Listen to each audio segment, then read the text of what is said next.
Alléluia. Amen. Apôtre Kevin, Mwongere Kevin, quel bonheur d'être avec toi. mbega umunezero kubana nawe. Je suis vraiment émerveillé quand je vois ce que le Seigneur a commencé de faire à travers ta vie et à travers Nukuri ndatangara cyane mbonye icyo Imana yatanga gukoresha ubuzima bwawe. la vie des frères et sœurs qui se saisissent de la vision. Kandi biciye no mu bene data bariko baracakira ukwerekwa wahawe. Vous êtes à l'aube d'un mouvement extraordinaire dans cette nation. Muri mu gicugu cy'ikintu kidasanzwe muri kino gihugu. Vous n'avez pas idée de la vague de gloire que Dieu est sur le point de déverser dans vos Ntimushobora vies. kwibaza umupfunda w'ubwiza Imana yiteguye gusuka mu buzima bwanyu. Maintenant, Dieu a besoin de vous. Urebe Imana namwe irabakeneye. Dites Dieu a besoin de moi. Reka uvuge ngo Imana irankeneye. Dites Dieu a besoin de moi. Imana irankeneye. Dieu a besoin de moi. Imana irankeneye. Quel que soit le prix, Seigneur. Ntacyo bitwaye ikiguzi mwami. Quel que soit le sacrifice. Ntacyo bitwaye ikimazi. Quel que soit le degré d'obéissance. Ntacyo bitwaye ukumvira bizonsaba. J'abandonne ma vie entre tes Ariko mains. ndekuye ubuzima bwanje mu biganza byawe. Oh, Alléluia. Haleluya. Alléluia. Haleluya. Quel bonheur de servir le Seigneur. Mbega umunezero wo gukorera Imana. Est-ce que vous êtes prêts pour la parole de Dieu? Mbega muritegura ijambo ry'Imana. Est-ce que vous êtes prêts pour la parole de Dieu? Mbega muritegura ijambo ry'Imana. Bon, il faut vraiment que je vous enseigne ce qu'est un amen militaire. Reka ndabigisha by'ukuri icyo ari cyo amen y'abasirikare. Et là, les pianistes, vous restez, hein? Et le batteur aussi. Vous voyez, Murabona j'en parlais avec le pasteur Kevin. nariko ndabivugana n'umwungere Kevin. L'église de Jésus-Christ en francophonie Ishengero rya Kristo Yesu mu bihugu bivuga igifaransa a été à la traîne par rapport à l'église anglophone. byagumye inyuma uravye ku byerekeye ishengero ry'abantu bavuga icongereza. Et cela est évident surtout en francophonie. Kandi ivyo biraboneka cyane mu bihugu bivuga ururimi rw'igifaransa. Est-ce que vous comprenez de quoi je parle? Murumva ico ndiko navuga? Muravyumva? Lorsque je dis que l'église Iyo mvuga ko ishengero francophone a été en retard par rapport à l'église anglophone, ry'abavuga ururimi rw'igifaransa ryari inyuma uravye ishengero ry'abavuga ururimi rw'icongereza. nous avons expérimenté des réveils et des croissances extraordinaires dans de nombreux pays d'Afrique anglophone. Twarabonye ikanguro hamwe n'ibintu bidasanzwe byo kuja imbere mu ijambo ry'Imana mu bihugu bivuga icongereza. Que nous n'avons pas vu dans les pays d'Afrique francophone. Ariko ivyo ntitwabibonye mu bihugu byo muri Afrika ivuga ururimi rw'igifaransa. L'une des raisons principales, Kimwe mu mpamvu cabitumye c'est que l'église anglophone ni uko ishengero ry'abavuga icongereza ne fonctionne pas de la même façon que l'église francophone. ridakora uburyo ishengero rivuga igifaransa rikora. L'église francophone fonctionne davantage comme une famille. Kuko ishengero ry'abavuga ururimi rw'igifaransa usanga ribayeho nk'umuryango. Et vous voyez, dans une famille, il y a les enfants Rero mu muryango hari abana qui sont tout le temps en train de se plaindre, ugasanga abana baguma bidoga tout le temps en train de pleurer, bariko bararira umwanya wose, tout le temps en train de pleurnicher buri umwanya wose bidodomba et de dire papa, maman, donne-moi, donne-moi. uvuga ngo mama papa impa Papa, mon frère a fait ça. ti papa yaraba yankubise yangiye Papa, ikinuma donne-moi mon héritage. ngo irage iryanje mpa. C'est comme ça que l'église francophone Ugasanga ni ku ishengero ry'abavuga igifaransa a beaucoup fonctionné ryakoze comme une famille. nk'umuryango. Mais l'église anglophone, Ariko ishengero ry'abavuga icongereza, et c'est l'une des clés pour leur succès, kandi nirwo rufunguzo bakoresheje ngo batere baje imbere, c'est qu'elle n'a pas fonctionné uniquement comme une famille, ntiryakoze gusa nk'umuryango, mais elle a fonctionné comme une armée. ariko ryakoze nk'abasirikare. Vous voyez, dans une armée, Murabona mu gisirikare on met ses sentiments de côté. ibigumbagumba byawe bishira Dans haruhande. une armée, Muri gisirikare nous sommes là pour obéir aux ordres. tuba turi ngaho ngo twubahirize Dans amategeko une gusa. armée, nous avons une vision supérieure. Mu gisirikare tuba dufise iyerekwa ridusumba. Dans une armée, nous sommes prêts à sacrifier nos vies Mu pour la gisirikare cause supérieure. tuba twiteguye gutanga ubuzima bwacu kubw'iyerekwa ridusumba.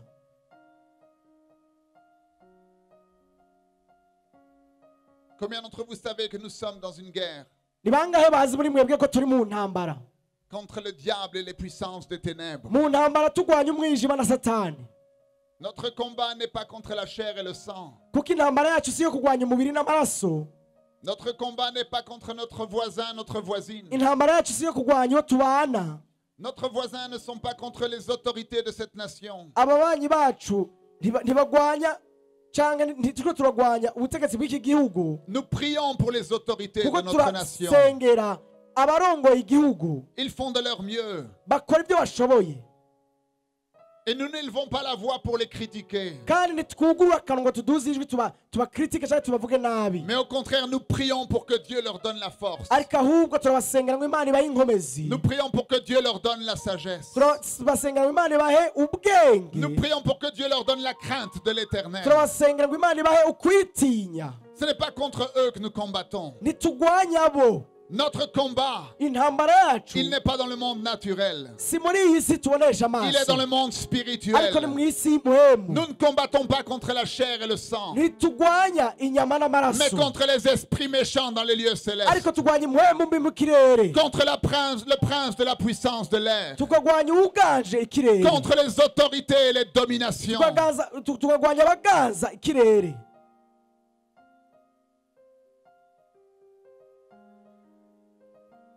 Vous voyez, c'est ce que je vous dis. Murabona nivyo ndiko ndababwira. Nous avons besoin de former une armée ici. Turakeneye gutraininga canke gushiraho igisirikare. Parce que lorsque je vous parle de guerre et de combat, vous ne savez pas très bien comment réagir. Kuko umengo ndababwiye ivy'intambara ntimuzi neza uko ngene muvyifatamwo. Mais à l'armée, lorsqu'on donne un ordre, Ariko mu gisirikare batanze itegeko, vous savez comment est-ce qu'on répond? murazi uko ngene bishura On répond chef, oui, chef. ngo ego murongozi ego. N'est-ce pas? Sibyo? Combien d'entre vous, vous êtes prêts à être utilisés par Dieu Ni bangahe mwiteguye gukoreshwa n'Imana? comme un guerrier de l'Éternel, Ugakoreshwa nk'umuhizi w'Imana. utilisant les armes spirituelles que Dieu met à notre Akoresha disposition, ibigwanishwa by'imuhemu Imana yaduhaye. renversant les forteresses, les hauteurs et les raisonnements qui s'élèvent contre la connaissance de Dieu. Asangangura ibisika n'ibyo byose bididuza bigwanya kumenyekana kw'Imana. Ce dont l'apôtre Kevin a parlé tout à l'heure, Ico umurongozi Kevin yavuze lorsqu'il a dit nous ne permettrons pas à l'homosexualité de rentrer dans cette igihe yavuga ngo nation, ntituzokwemerera homosexualité kuza hano muri kino gihugu. je dis amen à cela. Ndavuga nti amen kuri ico kintu. Mais ce n'est pas tout de le dire. Ariko si byo gusa, ntibikwiye kubivuga gusa. Ce n'est pas tout de le dire. Ntibikwiye kubivuga gusa. Parce que l'homosexualité n'est pas une déviance naturelle. Kuko abahuza ibitsina bisangiye si ikintu gisanzwe. L'homosexualité est une attaque diabolique pour détruire la structure de la société. Kuko abahuza ibitsina bisangiye n'ikintu cyazanwa na Satani kugira ngo asambure Pour détruire des umuzigene, vies et des familles. kugira asambure imiryango. Alors comment est-ce que nous faisons pour combattre contre ces choses-là? None ivyo twobigwanya gute? Eh bien nous suscitons une armée. Tuca tuhagurutsa L'armée du igisirikare. Seigneur. Igisirikare c'umwami. Des hommes et des femmes rachetés par le sang de Jésus. Abagore n'abagabo bacunguwe n'amaraso ya Yesu. Des hommes et des femmes qui obéissent aux instructions Abagore du n'abagabo Seigneur. bubahiriza amabwirizwa ya Yesu. Des hommes et des femmes qui ont appris à mettre de côté leurs sentiments Abagore n'abagabo et d'écouter bize ce que leur esprit leur gushira instruit. haruhande ibigumaguma byabo bakumviriza ico muhema avuga. Des hommes et des femmes qui marchent dans l'amour de Dieu, Abagore n'abagabo bagendera mu rukundo rw'Imana. le pardon de Dieu, Bagendera mu mbabazi la z'Imana. paix de Dieu, Bagendera mu mahoro la y'Imana. joie de Dieu, Mu munezero w'Imana. la foi de Dieu. Mu kwizera Imana. C'est à cela que le Seigneur vous appelle, mes amis. Niki Imana ibahamagariye bagenzi. Ne vous y trompez pas. Ntimwihende. Le mouvement que Dieu commence au Burundi Ikintu Imana kirahagurutsa uno munsi doit terminer gitegerezwa guhera en une armée d'invasion qui établit le règne de Dieu dans cette guhereza mu nation. gisirikare kizoshiraho ukuganza kwa Kristo muri kino gihugu.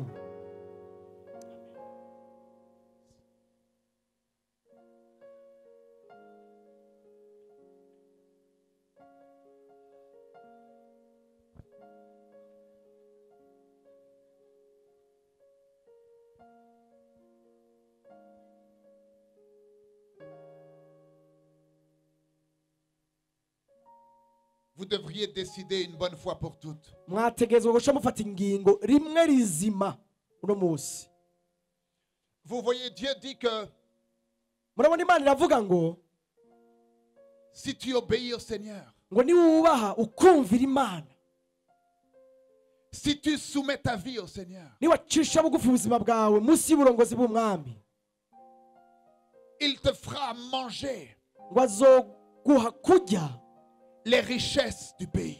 ku butunzi bw'igihugu, Il te fera bénéficier des richesses du pays. azogushira mu nyungu y'ubutunzi bw'igihugu.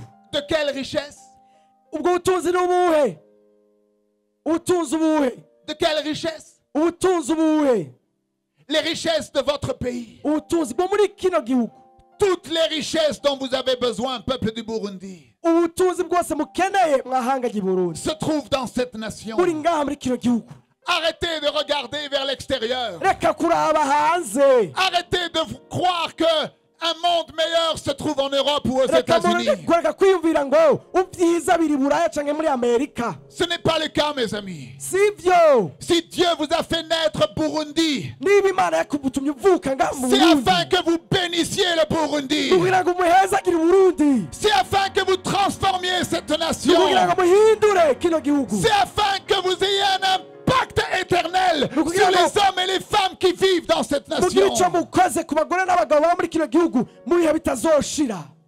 La France n'a vraiment pas grand-chose de bon à vous donner. Ubufaransa nta kintu kinini ciza bufise co kubaha. Vous entendez ce que je vous dis? Mbega murumva ico turiko ndababwira? Moi, je suis français Jewe ndi Umufaransa et je vous le dis. kandi ndabibabwira, La France n'a pas grand-chose de bon à vous donner. Ubufaransa nta ciza bufise bwo kubaha.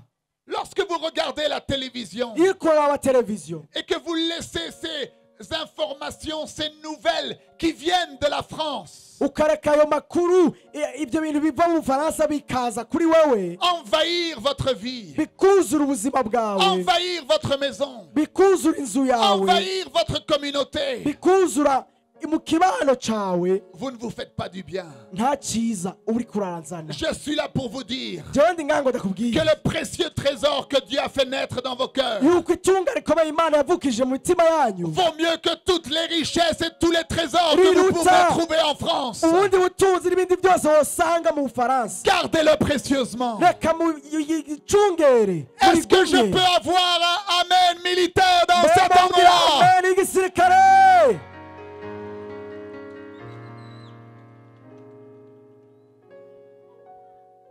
Oh, hallelujah. Haleluya.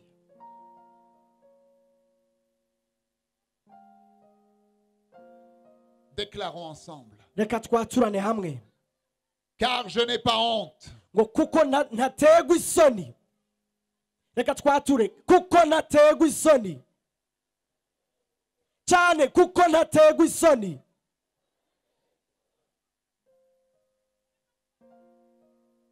Encore une fois, s'il vous plaît. Kandi kuko ntategwa isoni. Je n'ai pas honte de l'évangile de Jésus-Christ. Sintegwa isoni n'ubutumwa bwiza bwa Yesu Kristo. Dites, je n'ai pas honte de l'évangile de Jésus-Christ. Uti sintegwa isoni n'ubutumwa bwiza bwa Yesu Kristo. Car c'est la puissance pour le salut de quiconque croit. Kuko nibwo bushobozi bukiza uwizera.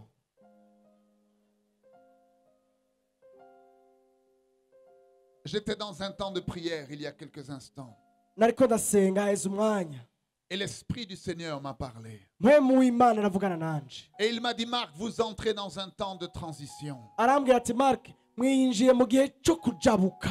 Et j'aimerais vous dire, peuple du Burundi, Nanje reka ndababwire mwahanga ry'i Burundi, la parole de Dieu pour vous ce soir, ijambo ry'Imana ribabwiye uno munsi c'est que vous entrez dans un temps de transition. nuko mwinjiye mu gihe cyo kujabuka.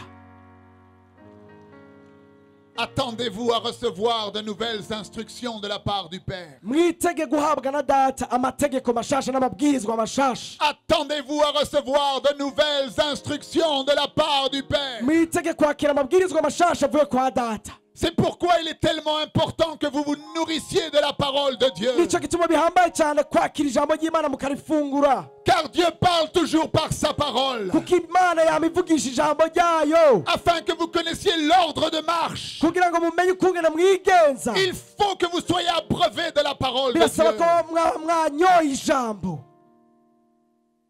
Vous entrez dans un temps de transition. Mwinjiye mu mwanya wo kujabuka. Attendez-vous à recevoir Mwitege kuronka de nouvelles instructions amabwirizwa mashasha de la part du Père. bivuye kwa data Pas de la part d'un homme, bitavuye ku muntu mais de la oya part du Père. bivuye kwa data Intensifiez byagizwe binini cyane vos temps de prière. reka mugire binini cyane imyanya yo Intensifiez vos gusenga temps de jeûne. mwongereze imyanya yo kwisonzesha Afin que vous soyez prêts. kugira ngo mube mwiteguye Afin que vous soyez dans l'esprit. kugira ngo mube muri mpwemu Afin que vous puissiez discerner. kugira ngo mushobore kumenya neza Lorsque la musobanukirwe parole du Père viendra. igihe ijambo ry'imana rizobaza ko Et si vous êtes dans l'esprit, maze nimwaba muri mpwemu si vous êtes prêts, niba mwiteguye des hommes et des femmes de prière, abagabo n'abagore des b'amasengesho hommes et des femmes d'intimité, abagabo n'abagore binjira des ibwina hommes et des femmes de la parole, abagabo n'abagore b'ijambo lorsque la parole de Dieu viendra, igihe ijambo ry'imana rizoza voici la promesse de Dieu pour vous. ngira isezerano ry'imana ku bwanyu Il dit qu'il prendra le vase humain, avuga ati nzofata ugwabye bw'umwana w'umuntu le vase humain ugwabye bw'umwana qui w'umuntu contient une substance limitée, rurimwo ibintu bifise aho bigarukira notre vie, ubuzima bwacu notre corps. umubiri wacu Dieu va prendre ce vase humain imana izofata ubwo gwabye qui umwana contient une w'umuntu substance limitée, rurimo ibintu bifise aho bigarukira nos prières, amasengesho yacu nos offrandes, gutanga nos kwacu pleurs et nos larmes, amarira yacu nos sacrifices. ibimazi byacu Dieu va prendre ce vase humain imana izoca ifata ubwo gwabye bw'umwana et il w'umuntu va le transformer aca aruhindura en un vase divin arugira urwabye rw'imana duquel jaillira urwo rwabye ruzoca une rutanga provision, ruzodudubiza une provision ukuranirwa surnaturelle kudasanzwe et illimitée. kandi utazoshira Mes amis, bagenzi c'est la parole de Dieu. ni ijambo ry'imana Je l'ai entendu. nararyumvise Je vous la redis telle que je l'ai kandi entendue. ndabibabwiye kuko nabyumvise N'avez-vous pas entendu?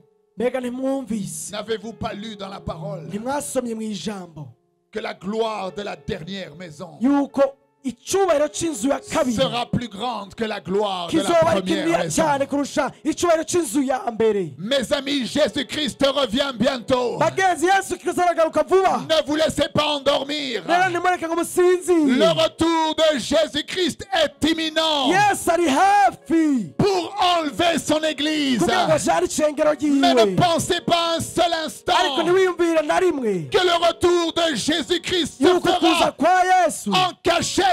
kuzoza umengo Le ntikumenyekana retour de Jésus ukuza kwa que yesu nous attendons turindiriye twese avec une ardeur insoutenable. turindiranye igishika cyinshi Le retour de Jésus-Christ ukuza kwa se yesu fera dans une démonstration Kuzaza. de puissance et kwerekana de mu gloire que le bushobozi monde n'a jamais n'ubwiza connu. imana isi itarigera ibona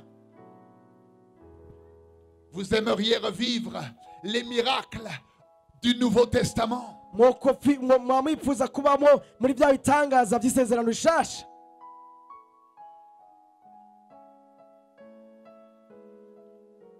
Vous aimeriez revivre les Mwaba miracles mwifuza extraordinaires que l'Église primitive a expérimentés. kuba mu bitangaza mubona byabaye mu ishengero rya mbere Lorsque l'ombre de Pierre igihe igitutu cya petero guérissait les malades cyakiza abarwayi et chassait les démons. kikirukana amadayimoni murabyifuza J'ai une bonne nouvelle pour vous. reka ndababwire inkuru nziza ku bwanyu Non seulement la manifestation de la gloire que nous allons expérimenter sur cette terre avant le retour de Jésus-Christ, gusa igitangaza cyane ubwiza tuzobona imbere yuko yesu agaruka ngaha kuri ino si non seulement cette manifestation sera bien plus grande que la manifestation qui a été libérée lors de la naissance de l'Église, ntibuzoba busumba gusa ubushobozi bwabonetse igihe ishengero ryavuka, mais elle sera également plus grande que tous les miracles qui ont été exécutés et accomplis dans l'Ancien Testament. ariko kandi buzoba busumba n'ubushobozi n'ibitangaza byose byerekanwa mu isezerano rya Là kera, où la mer rouge s'est ouverte en deux, igihe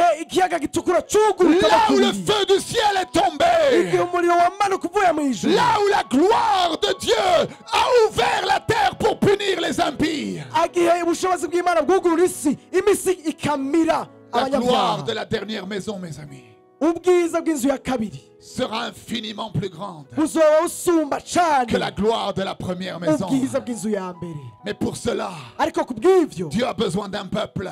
Imana ikeneye Un ihanga, peuple qui soit prêt. ihanga Un ryiteguye, peuple qui soit discipliné. ihanga rifite disipurine Un itonze peuple qui lui umurongo, appartienne. ihanga Un yiyeguriye, peuple qui le connaisse. ihanga ririzi, Un peuple qui est prêt à sacrifier sa vie. ihanga gitega gutanga Un ubuzima peuple bwaryo, qui l'aime de tout son cœur. ihanga rikunda umutima waryo yose. Est-ce que je peux avoir un amen militaire dans Mama cet mwira amen endroit? igisirikare muri kino kibanza. Je ne vous entends pas. Sindabumva, Je ne vous entends toujours pas. sindabumva.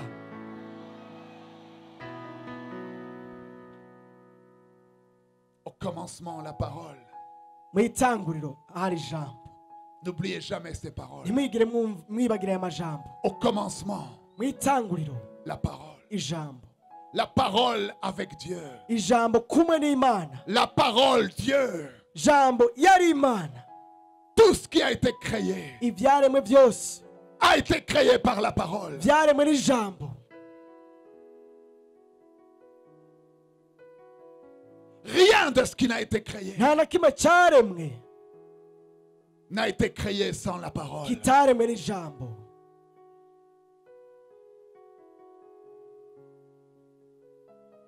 Ne soyez pas distraits. Nimusamare, Ici, celui qui est en contrôle, aha niwe ategetse, ce n'est pas les cris désespérés des démons. si amadayimoni asemerera. Celui qui est en contrôle dans cet endroit, Ngaho uganje muri kino kibanza, vous voulez connaître son nom, mushaka kumenya izina ryiwe, c'est la parole. ni jambo, La parole! jambo, La parole! jambo.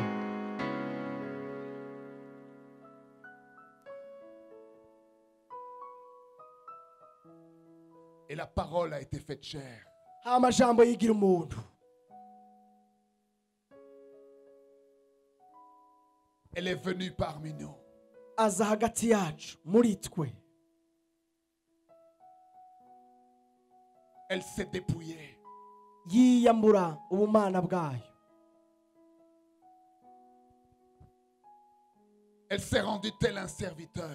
aca yigira nk'umusuku, Et elle s'est rendue obéissante à kandi Dieu, aca arumvira, yumvira Mana Data, le Fils de Dieu, umwana w'Imana parmi nous, hagati yacu. a pris la forme d'un homme. Yafashe ishusho y'umwana w'umuntu,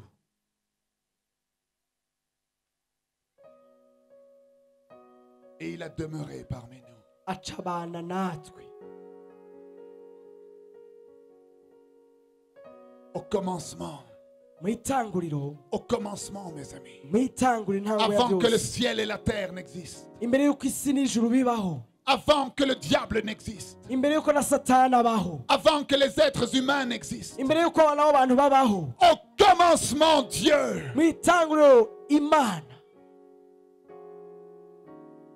Vous voyez, lorsque vous lisez dans la Bible, Murabona igihe musoma muri Bibiliya, dans le livre de la Genèse, mu gitabo cy'itanguriro nyene, le premier chapitre et le premier verset, umurongo wa mbere mu gice cya mbere, il est dit, haravuga ngo au commencement, ubwa mbere na mbere Dieu Imana créa les cieux et la terre. arema amajuru n'isi.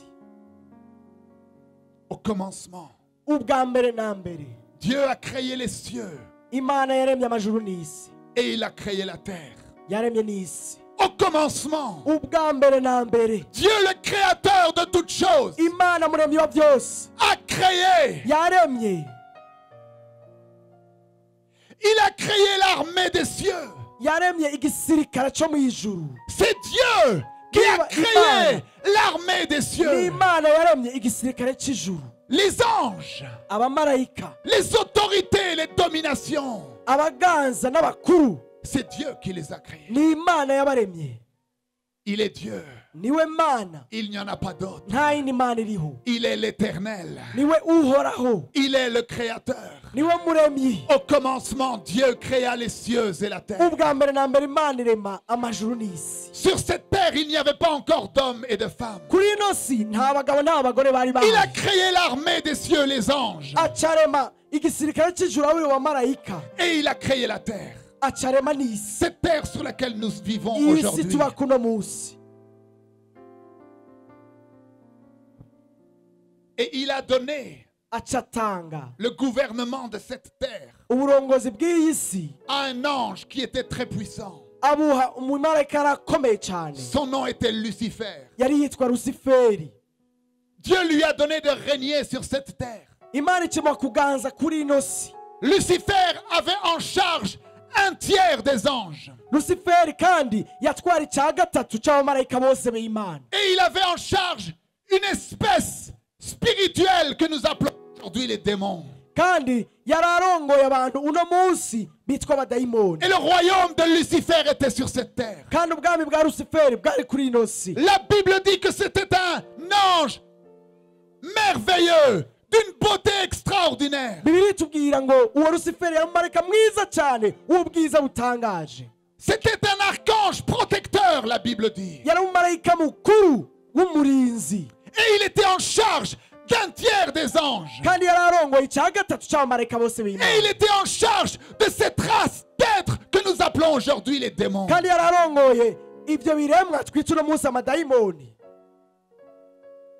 Mais la Bible nous dit ariko biriya tubwira que son cœur s'est enflé d'orgueil. yuko umutima wiwe wuzuye ubwibone Que la jalousie s'est levée dans son cœur. yuko ishari ryuzuye umutima wiwe Il a été jaloux de Dieu, son créateur. acagirira ishari imana muremyi wiwe Et il a voulu prendre sa place. acashaka gufata ikibanza cy'imana Il a voulu le renverser. acashaka kumukura ku Il a voulu butegetsi s'élever au-dessus de lui. ashaka kuja hejuru y'imana Et la Bible nous dit bibiri iratubwira qu'il a mené une rébellion avec un tiers des anges bibiri itubwira ngo yaciye ajana ikiroberi cy'ico cya gatatu pour cy'abamarayika envahir le trône de Dieu. kugira ngo batere intebe y'inganji y'imana Mais Dieu l'a chassé. ariko imana kiramwirukana Dieu l'a dépouillé. imana kiramwambura ubushobozi Dieu l'a projeté par terre. imana kimuterera Il hasi est tombé sur cette terre. acagwa kuri ino si Et nyene dans l'abîme que Dieu a préparé pour ses démons. kandi n'ikuzimu y'imana yari yateguriye amadayimoni yiwe C'est cela dont il est question lorsqu'il est dit au commencement, Dieu créa les cieux et la terre. ico nico bivuga igihe batubwira ngo ubwa mbere na mbere imana irema amajuru n'isi Et dans sa colère, kandi muri iryo shavu et ryiwe dans son jugement, kandi muri iyo ntahe yiwe mucamanza comprenez bien, les hommes n'existaient pas encore. mutahure neza abantu ntibari bwabeho Dans sa colère, muri iryo shavu ryiwe dans son jugement, igihe yaca urubanza Dieu a précipité Satan et les anges déchus sur la terre. imana ikitera satani n'abamarayika b'abadayimoni ngaha kuri ino Et si sa colère s'est abattue sur la terre où le diable régnait. hama ishavu ry'imana rica riteregwa aho satani yari aganje Et il l'a inondé aca yuzuza umwuzure avec un flot majestueux. umwuzure udasanzwe La Bible dit qu'il l'a renversé sans dessus dessous. hama ngo aca arabivurunga byose Dans sa colère. mu ishavu ryiwe Et qu'il a même fermé le soleil, aca arugara n'izuba ntiryarasa fermé la lune et les étoiles. yugara inyenyeri n'ukwezi Et cette terre qui a été renversée sans dessus dessous, hama iyo si ivurunganye inondée, yuzuye umwuzure s'est gelée d'un seul coup. hama ececeka ibarafu Car il n'y yose avait plus de soleil. kuko nta zuba ryari Il n'y avait rikihari plus de lumière. nta muco wari ukihari Et maintenant, cette terre hama iyo si rero flottait dans l'univers yari ireremba mu comme byaremwe une masse informe, nk'ikintu kitagira un iforoma bloc de glace informe, cyari ikibarafu kitagira iforoma conséquence de la colère de Dieu, bivanye n'ishavu ry'imana ryakorokeye conséquence kuri du iyo si jugement de Dieu, bihwanye n'imanza amateka imana parce akiri iyo que si Lucifer s'était rebellé kuko contre lui. satani yari yagumutse C'est ce qui est écrit dans Genèse chapitre 1, verset 1. Au commencement, Dieu créa les cieux et la terre. nibyo byanditse mu itanguriro igice cya mbere murongo wa mbere ngo mu bwa mbere na mbere Imana irema amajuru n'isi. Mais après cette rébellion, ariko inyuma y'uko kugumuka, après ce jugement de Dieu, inyuma y'urwo rubanza rw'Imana, la terre était informe et vide. isi ngo yari ibuziba, wari umwijima gusa ata kintu na kimwe kihari. Les ténèbres umwijima remplissaient la terre. wari upfutse iyo si cyangwa idamba.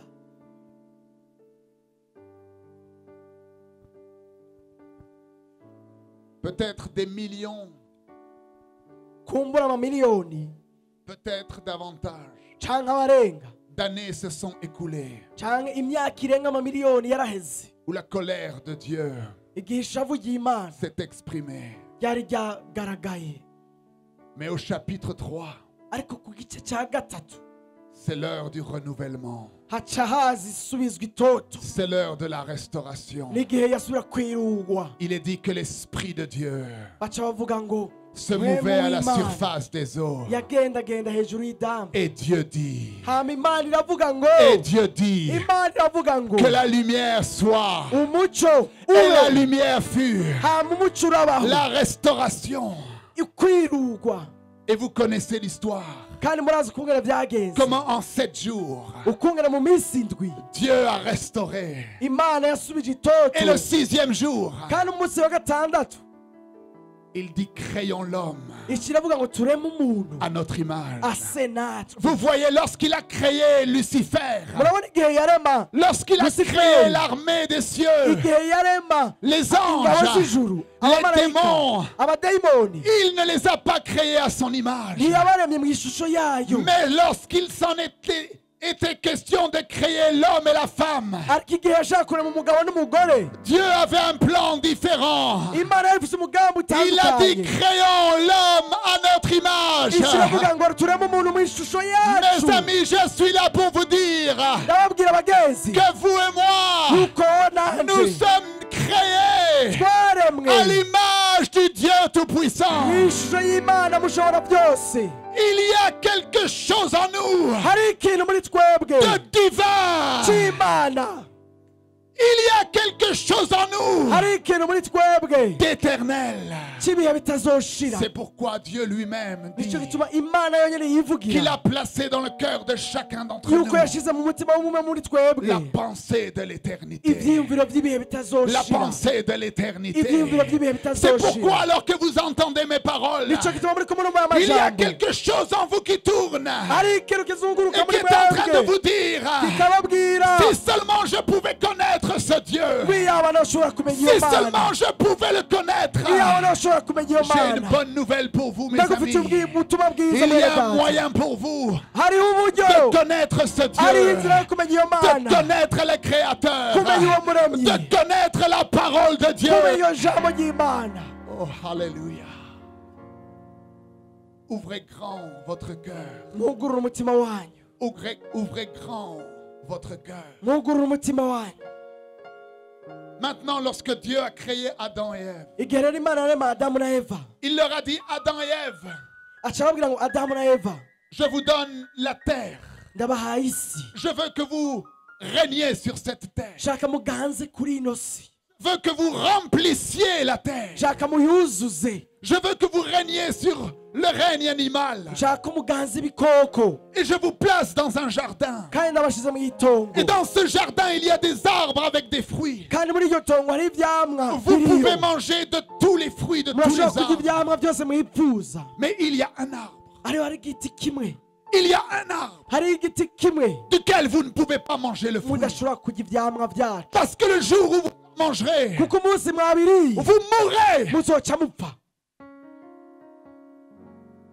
Cet arbre, c'est l'arbre de la connaissance du bien et du mal. ico giti cari igiti co kumenya ikibi n'iciza, Parce que Dieu nous dit, kuko Imana iratubwira pour ce qui concerne ivyerekeye kumenya de savoir ce qui est bien et ce qui est mal, iciza n'ikibi, il faut que tu viennes me voir. birasaba yuko uza kundaba, Il faut que tu m'invoques. birasaba yuko umpamagara jewe Il faut que Mana, tu connaisses ma parole. birasaba yuko umenya ijambo ryawe, Il faut que tu me cherches. birasaba yuko umndondera.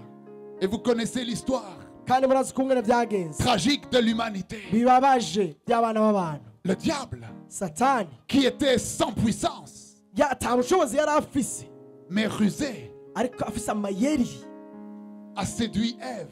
aca aragenda ahenda eva Et il lui a dit, si vous mangez de ce fruit, aramubwira ati niwarya ico camwa vos yeux s'ouvriront. amaso yawe aca Vous serez yuguruka comme Dieu. muzoca mumera nk'imana Et elle a été tentée. maze arageragezwa Elle a pris le fruit. aca arakira icamwa Elle l'a mangé. arakirya Et elle l'a donné à son mari, aca aha n'umugabo wiwe Adam.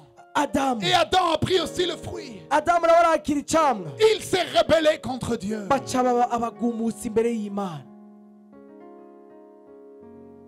Et de nouveau, kandi la colère de Dieu s'est abattue. ishavu ry'imana aca rirakoroka ubugira kandi Dieu les a chassés du jardin. imana ica irabirukana mu itongo rya edeni La colère de Dieu s'est abattue. ishavu ry'imana rirakoroka Parce que Dieu est saint, mes amis. kuko imana irera abagenzi Le péché ne peut pas se tenir dans sa présence. icyaha ntigishobora kuza mu bwiza bwiwe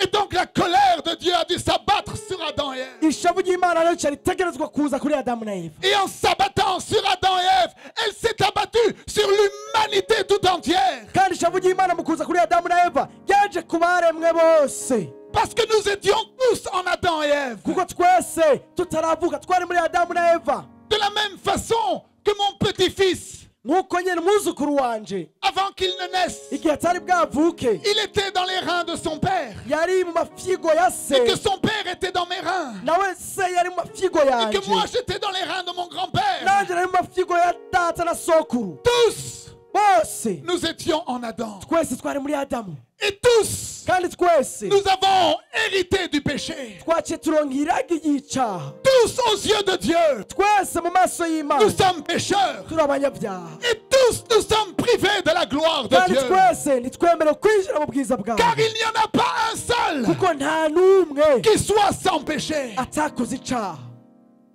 La colère de Dieu, ishavu ry'imana le jugement de Dieu urubanza rw'imana devait s'abattre. rwategerezwa kuba Quand bien même Dieu est un Dieu d'amour, nubwo imana ari imana rukundo il ne peut pas ntishobora contourner sa justice. ntishobora gucaha ruhande y'ubutungane bwayo Il ne peut pas contourner sa sainteté. ntishobora gucaha ruhande y'ukwera kwayo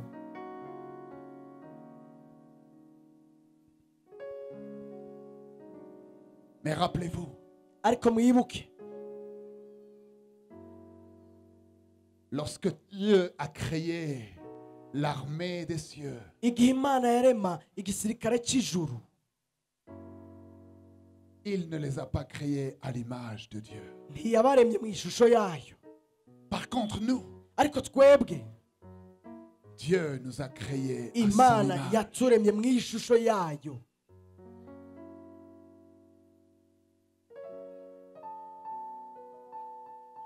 Vous savez, murazi il y a un passage extraordinaire dans la Bible. hariho igisoma gitangaje muri bibiliya Et ce passage dit ceci. kandi icyo gisoma kiravuga ngo Lorsque Jésus igihe yesu est entré dans ce monde, yinjira muri ino si vous vous souvenez ce que j'ai dit? muribuka ibyo navuze Au commencement, la parole. mu bwa mbere na mbere ijambo La parole avec Dieu. ijambo yari kumwe n'imana La parole Dieu. ijambo yari imana Et la parole a été faite chair. kandi ijambo yigira umuntu Elle est venue habiter parmi nous. abana natwe Et nous avons contemplé sa gloire comme la gloire du Fils unique de Dieu. natwe duhanga amaso ubwiza bw'iyo nk'ubwiza bw'umwana w'ikinege w'imana La parole qui est devenue chair, ijambo ryacitse qui umubiri est venue habiter parmi nous sur cette terre. ikaza kuba hagati muri twe ngaha kuri ino si C'est le Fils de Dieu lui-même. ni umwana w'imana ubwayo Et ce passage dans la Bible dit, kandi uwo murongo muri bibiri uravuga lorsque Jésus est entré dans ce ngo monde, igihe yesu yinjira muri ino si il a dit au Père, yabwiye data Père, data tu n'as voulu ni offrande ni ngo sacrifice, ntiwashatse ibimazi mais tu m'as formé un corps. ariko wandemeye umubiri Lui qui existait sous la forme de Dieu wewe yabaho ari Imana Il s'est dépouillé yiyambuye ubumana bwiwe de sa nature divine. yiyambuye ubumana Et bwiwe il s'est revêtu d'un corps humain. aca yambara umubiri Et il s'est rendu obéissant à Dieu. aca arumvira Imana. Lorsque Jésus Igihe Yesu est entré dans ce monde, mes amis, yinjira muri ino si bagenzi il a dit au Père, yabwiye data Père, data tu n'as voulu ni offrande ni sacrifice, ngo ntiwashatse ibimazi n'amashikano mais tu m'as formé un corps. ariko wanyubakiye umubiri Et je viens, oh Dieu, pour faire ta volonté. kandi ngo Mana nkore ubugombe bwawe Et c'est en vertu de cette volonté kandi ni ku bw'icyo ubwo que bugombe nous sommes nyene sanctifiés twebwe twejejwe par l'offrande du corps de Jésus-Christ. ku bwitanga k'umutima wa Yesu Lui juste, wewe mugororotsi pour nous injustes, ku bwacu mis à mort selon twagabitanije la chair wewe yambaye et umubiri rendu vivant selon l'esprit. arapfa hamazugwa na mpwemu.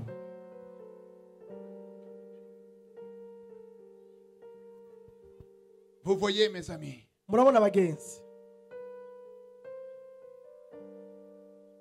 il y a un passage dans la Bible hari umurongo muri Bibiliya qui dit ceci: uvuga ngo Éternel, ti uhoraho ton nom est sauveur izina ryawe rirakiza depuis toute éternité. kuva ibihe byose.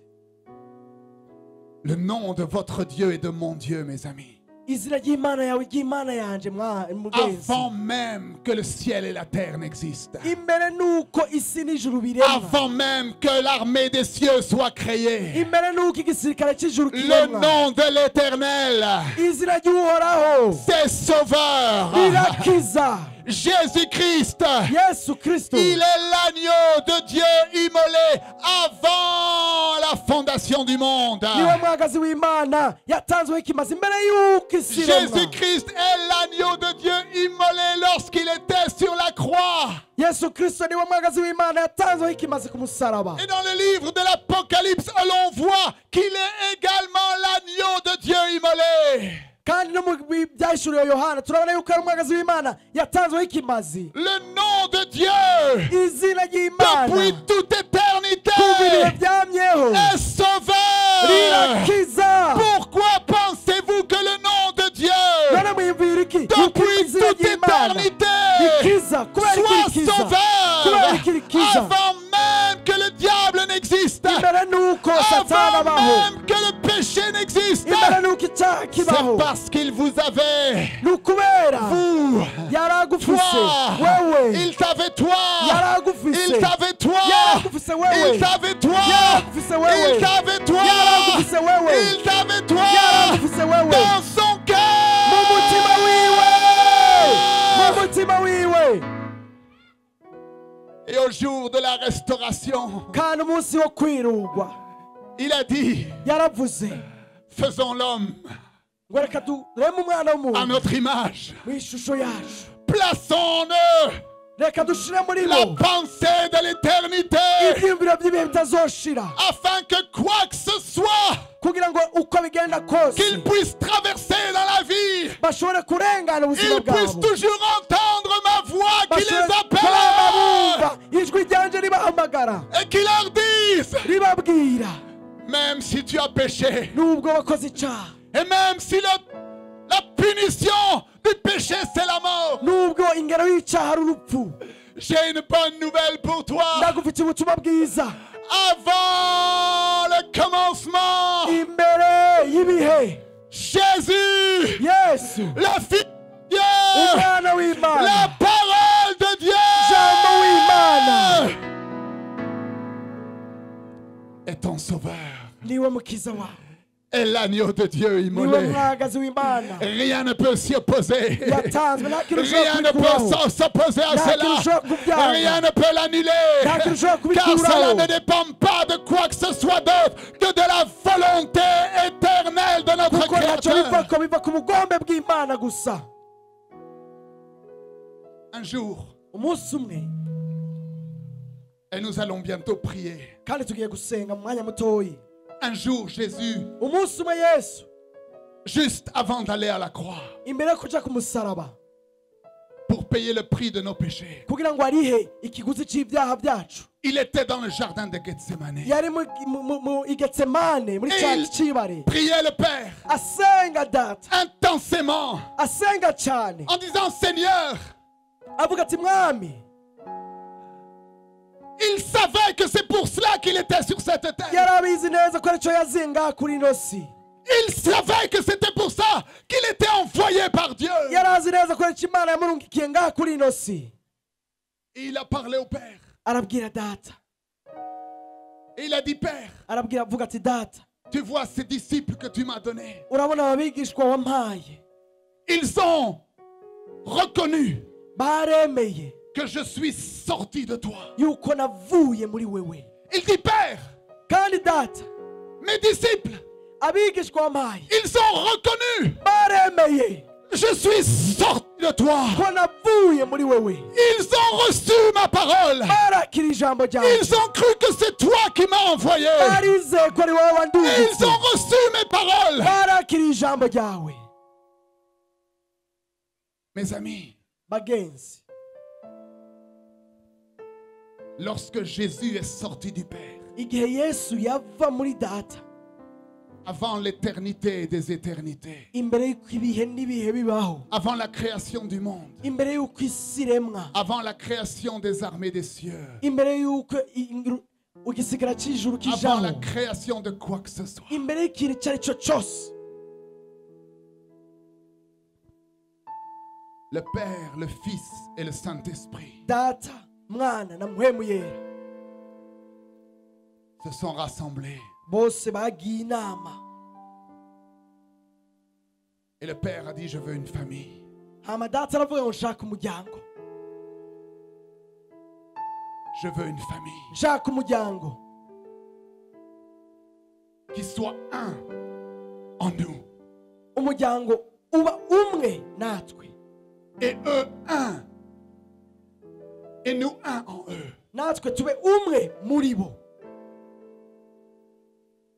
Mais cela Ariko ivyo va coûter ta vie. bizogutwara ubuzima bwawe. Jésus, il va falloir que tu deviennes un homme. Ti Yesu bizosaba yuko ucika umwana w'umuntu. Il va falloir que tu deviennes comme eux. Bizosaba kuba nk'umwe muri bo. Il va falloir que tu payes le prix suprême. Le Bizosaba prix yuko uri suprême. ikiguzi ca mbere kinini. Jésus a dit, Yesu aravuga, je le ferai. nzobikora, Je le ferai. nzobikora.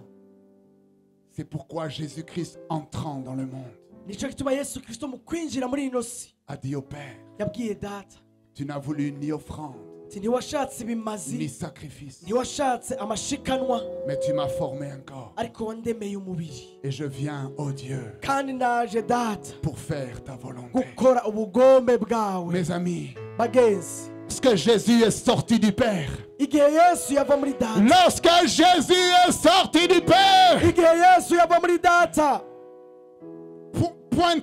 pointez votre vie avec le doigt comme ça. reka witunga urutoki gutya, Tout le witunga monde, tout le urutoki, monde. witunga Vous urutoki, aussi là, namwebwe il n'y a witunga pas de urutoki, spectateurs ici. witunga urutoki, Pointez-vous avec le doigt. witunga urutoki, n'abarorezi, niwitunga urutoki, niwitunga Pointez-vous urutoki, avec le doigt. niwitunga urutoki. Vous êtes prêts? Muriteguye, Est-ce que vous êtes prêts? muriteguye. Lorsque Jésus est sorti du Père, Igihe Yesu yava muri data, je suis, jewe, je suis, jewe, je suis. jewe.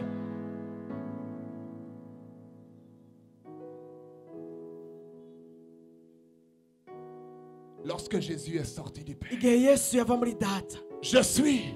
naciye mbaho. Dites avec moi, je suis. Ndiho, Dites, je suis. uti ndiho, Dites, je suis. uti ndiho, Dites avec moi, je suis. uti ndiho. Lorsque Jésus, la parole de Dieu, Igihe est Yesu sorti du jambo Père, w'Imana yava muri data, je suis. naciye mbaho. Car nous sommes son ouvrage.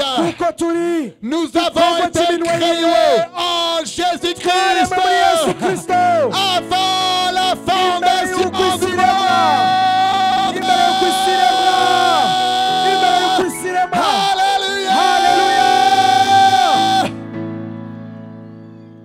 Mes amis, Bagenzi, votre vie n'a pas commencé lorsque votre père et votre mère vous ont donné naissance.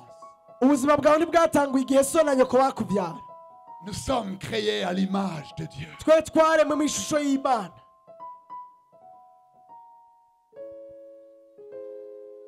Et la bonne nouvelle, Kandi ubutumwa bwiza c'est que le prix a été payé. ni uko ikiguzi carishwe. Le prix du péché a été payé. Ikiguzi c'icaha cararishwe. Écoutez-moi, peuple. Reka munyumvirize neza hanga. Vous n'avez plus besoin de souffrir. Ntimugikeneye kubabazwa.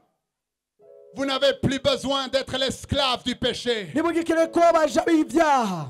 Vous n'avez plus besoin d'être l'esclave Ntimugikeneye kuba de abaja. l'impureté. Abaja b'ibiterasoni. Vous n'avez plus besoin d'être l'esclave Ntimugikeneye kuba abaja. de la condamnation. Bwo gucibwa urubanza. Vous n'avez plus besoin d'être l'esclave du diable et de ses démons. Kuba abaja ba Satani n'abadayimoni biwe. Jésus Yesu a payé le prix yararishe ikiguzi. il y a 2000 ans Haheze imyaka ibihumbi en bibiri. mourant à la croix Mu gupfa pour k'umusaraba. vous et moi. Kubwawe nanje. Il n'y a aucun péché Nta cyaha na kimwe.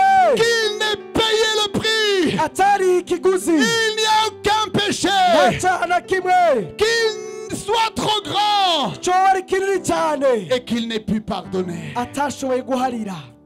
Tout ce que vous devez faire, Wowe icyo utegereza gukora gusa c'est de vous humilier. ni uguca bugufi.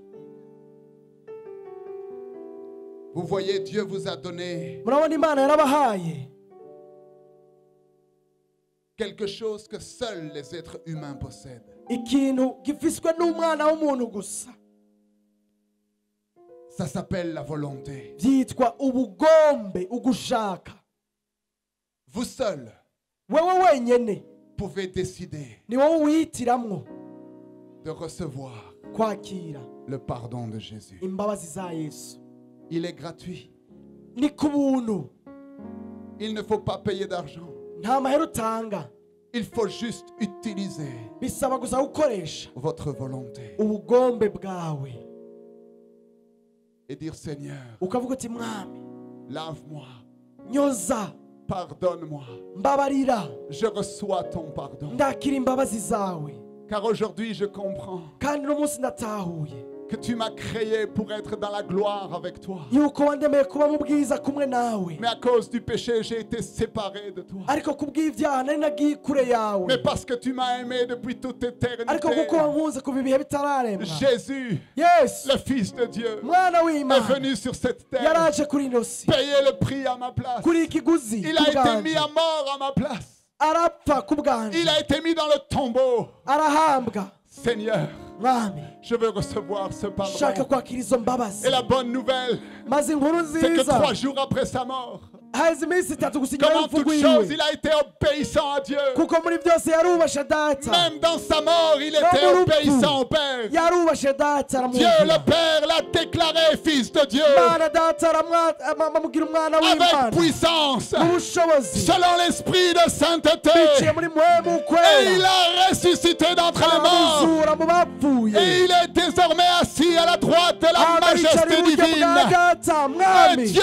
lui a donné le nom Hama Imana imuha izina qui est risumba élevé ayandi au-dessus mazina de tous yose. les autres noms, Inyuma hejuru y'andi mazina afin yose. qu'au nom de Jésus, Kugira ngo mu izina rya Yesu genoux fléchissent, amavi yose toute apfukame. langue confesse Indimi zose zature. Jésus-Christ Yesu Kristo est Seigneur, ngo ni umwami. à la gloire de Dieu le Mu Père. cyubahiro cya mwana data. Mes amis, Bagenzi, si vous voulez recevoir ce cadeau, niba mushaka kwakira iyo le ngabire pardon de vos péchés, imbabazi z'ibyaha byanyu, levez la main maintenant là où vous êtes, muduze ikiganza aho muri, rapidement. munyarutse. Si vous dites Seigneur, Niba uvuga uti mwami, mon Dieu, mwami wanje, merci pour ce cadeau, urakoze kubw'iyo ngabire, ce don éternel. iyo ngabire Je y'ibihe veux être bitazoshira. réconcilié avec toi Ushaka aujourd'hui. gusubiza hamwe nawe uno munsi, Levez la main là où vous êtes. uduze ikiganza aho uri. Oubliez la personne à votre gauche et à votre droite. Reka wibagire umuntu ari ibubamfu bwawe n'iburyo bwawe. Arrêtez de baser votre vie sur ce que les autres pensent. Reka kumara ubuzima bwawe wiyumvira ibyo abandi biyumvira. Ouvrez votre cœur à la Wugurure parole de umutima wawe, Dieu. wugurure ijambo, wugurure Vous qui umutima wawe avez levé la ijambo main, ry'Imana. Wewe wadugije ikiganza. rapidement venez sur le Ingo devant. ngaho unyaruka ngaho imbere. Je vais prier pour vous. Ngiye kubasengera. Rapidement. Ningo wirukanga Venez ngaho sur le imbere. devant. Wewe wadugije ikiganza.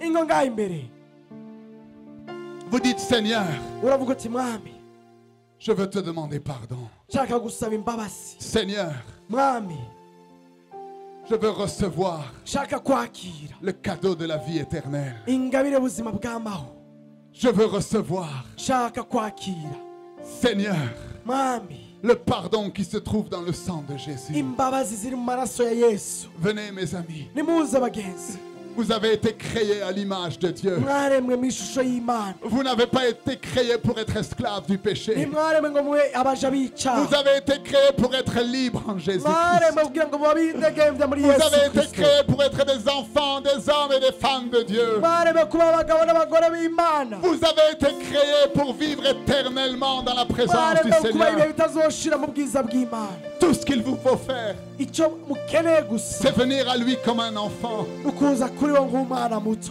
Oh, vous qui êtes sur le devant, fermez vos yeux. mwebwe muri ngaha mugara amaso yanyu Commencez à parler à Dieu. maze mutangure gusaba imbabazi imana muvugane n'imana ugara amaso yanyu Demandez-lui pardon pour vos musabe péchés. imbabazi musabe imbabazi Et dites-lui, Seigneur, mubwire uti mwami lave-moi.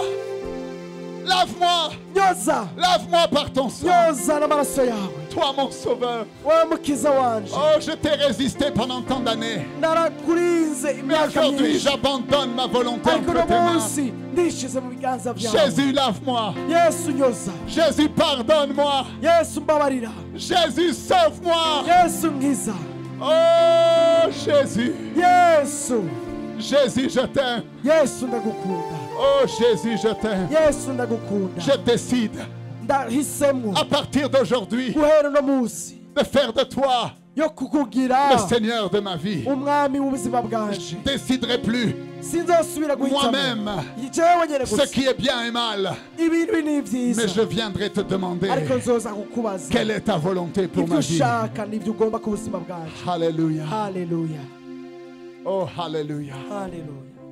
Mes amis, regardez-moi.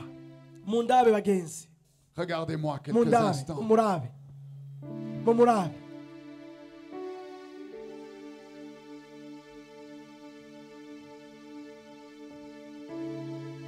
Le ciel a parlé ce soir. ijuru ryavuze uno munsi Le ciel a parlé ce soir. ijuru ryavuze uno munsi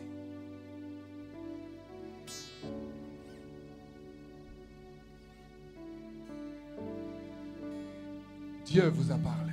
imana yavuganye namwe uno munsi Le Père vous a parlé. data yavuganye namwe uno munsi. Mettez votre main comme ça reka ubwire ikiganza cyawe gutya et faites comme ceci. ugire gutya nk'uri karakira cakiye cuzana ku mutima wawe La parole que vous avez entendue ce soir, ijambo mwumvise uno munsi elle ne quittera plus jamais votre cœur. ntirizosubira kuva mu mitima yanyu Plus jamais votre cœur. ntirizosubira kuva mu mitima yanyu. Nous allons prier ensemble. Vous le tugiye voulez bien? gusengera hamwe Fermez les yeux. s'il vous mugara plaît. amaso Mettez votre main sur votre cœur mushire ikiganza cyanyu kugikiriza ku mutima wanyu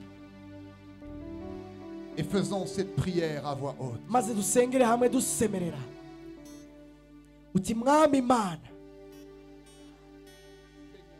mwami imana uno mugoroba numvise ijwi ryawe ndazi ko ari urukundo rwawe rwavuganye nanje ndumva urukundo rwawe ruko ruzura umutima wanje data naragucumuye ko ndagusabye imbabazi ndihanye kandi ndazi mwami yuko Yesu Kristo umwana wawe yarishe ikiguzi mu kibanza canje ndakira iyo ngabire ubu nyene ntizosubira kuva mu mutima wanje mwami Yesu guhera uno munsi uri umwami wanje uri umwami wanje ubuzima bwanje ni ubwawe igihe cyose nzobaho kandi ndarindiriye ukuza kwawe igihe uzoza kuntora n'ishengero ryose aho nzobana nawe muri paradizo ibihe byose ndatuye mu izina rya Yesu yuko icyaha kitagifite ubushobozi ku buzima bwanje yuko satani atabushobozi afise ku buzima bwanje satani rekura ubuzima bwanje ubu nyene mu izina rya Yesu jewe ndi uwa Yesu naracunguwe haleluya ndi umwana w'Imana haleluya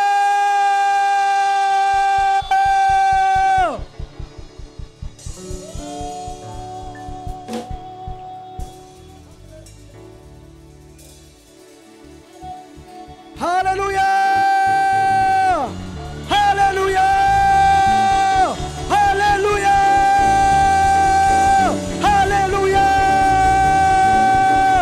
haleluya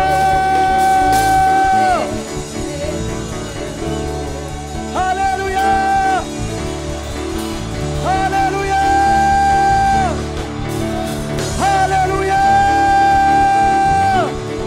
haleluya haleluya haleluya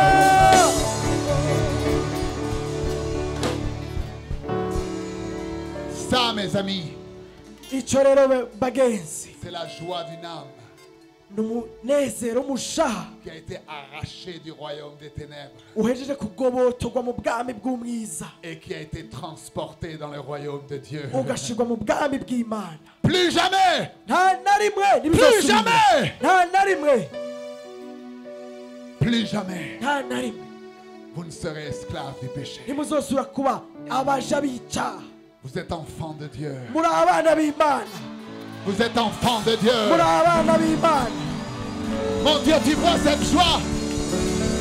Vous êtes enfants de Dieu. muri abana b'Imana T'es rempli, wuzuye tes enfants de ton esprit. reka mana wuzuze abana bawe Remplis-les mwene wawe maintenant, Seigneur, wuzuze ubunyere mwami selon que tu l'as promis. nk'uko wabyemeye wabisezeranye Par la bouche de ton serviteur Jésus. biciye mu musuku wawe Yesu Kristo Par la bouche de ton Fils Jésus. biciye mu kanwa k'umwana wawe Yesu Kristo Lui-même a dit, je prierai le Père afin qu'il vous envoie wenyine yaravuze ngo nzosenga data abarungikire l'Esprit de Dieu. mpwemu w'Imana Fermez les yeux sur le devant reka musubire mugara amaso Levez mpwemu vos mains bwanjye vers le muduze Seigneur. ibiganza byanyu imbere y'Imana et recevez l'Esprit maze du mwakire Seigneur. muhemu w'Imana Recevez-le. mwakire muhemu w'Imana C'est un cadeau ni ingabire pour tous ceux qui ont eu leur cœur lavé. kuri abo bose bogejwe imitima yabo Shekelemanto. Dikadabaraba shekelebonto sokokobarabasha. Recevez le Saint-Esprit. reka mwakire muhemu yera Lantol sikadabarabashe. Mantol sekbanto. Est-ce que l'église de Jésus-Christ peut les entourer? mbega ishengero rya Yesu mwobakikuza reka mubakikuze ishengero muze mubakikuze nimuze mubakikuze muze mubakikuze Avec nimuze vos mubakikuze louanges, muhimbaza mutazira avec nimuze vos paroles mubakikuze de foi, mufise amajambo y'ubwiza muhimbaza avec le don du parler en langue que Dieu vous a donné. muvuga mu ndimi Est-ce Imana que vous pouvez yabahaye les entourer reka mubakikuze avec votre mubakikuze amour et votre foi? n'urukundo rwanyu n'ukwizera kwanyu Mantal sokoko reka barabashe. mubakikuze roko sotoko Lika mazaya barabashe. reka masata kamasa Oh, rabarabashe. riko sotoko mazaya masaya Manto reka masata bakatabashe. kamasaya mahura shekete No kamasa rabababasokede shakatara ba. bahosi reke mesete Ko rababashe oro kede ba. hoshi kamasa Le korobanto sekeke barabashe. reka Hallelujah. Hallelujah. Hallelujah. Ta présence est là. Sa présence est là.